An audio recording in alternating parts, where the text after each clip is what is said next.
Welcome to another video devotion today for Tuesday, October 27th.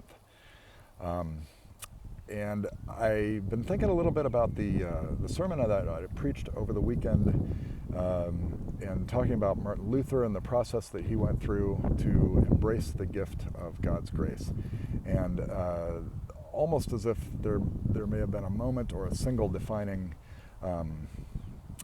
factor in that process that led to the Reformation. And certainly there were many, many, many factors that led to the Reformation that all added up and came together, culminated through the actions of Martin Luther, but many others as well contributed. And but I was thinking about these defining moments, these opportunities in our lives where God's grace comes to us in a certain way that really leads us, almost transforms us and sends us in a different direction. And the idea, that I spoke about a little bit in the sermon was the idea that it can change the world. And certainly the Reformation did change the world.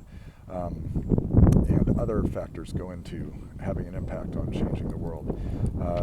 So anyway, I came across this article about Bishop Desmond Tutu, who's a very interesting person to me and inspiring in many ways. Anyway, it talked about the defining moment in his life that transformed who he was and how he was going to go about living his life. And so I'd like to just share that with you. He was asked by the BBC to identify the defining moment in his life. And when he did so, he spoke of the day that he and his mother were walking down the street. Tutu was a 9-year-old, and a tall white man dressed in a black suit came towards them. In those days of apartheid in South Africa, when a black person and a white person met while walking on a footpath, the black person was expected to step into the gutter and allow the white person to pass and nod their head as a gesture of respect.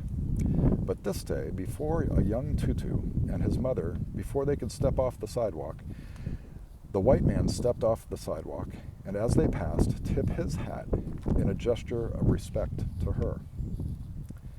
The white man was Trevor Huddleston, an Anglican priest who was bitterly opposed to apartheid. It changed Tutu's life.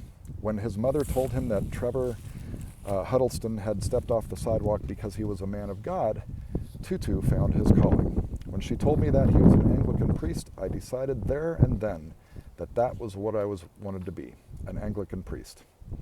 And what is more, I wanted to be a man of God, said Tutu.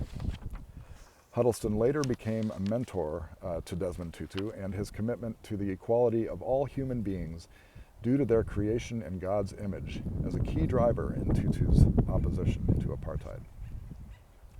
I just thought that was a fascinating, one of those moments in life that really transformed his life for sure, but had such an impact on the world through the life of Desmond Tutu. And so my prayer for all of us is that we are able to embrace that gift of God's grace to a point where we can strive to live out being people of God, willing to step off the sidewalk and to tip our hat to our sisters and brothers, particularly those on the margins, so that they too might experience that gift of God's grace and love, and indeed change the world. That's it for today. Thanks so much. Blessings.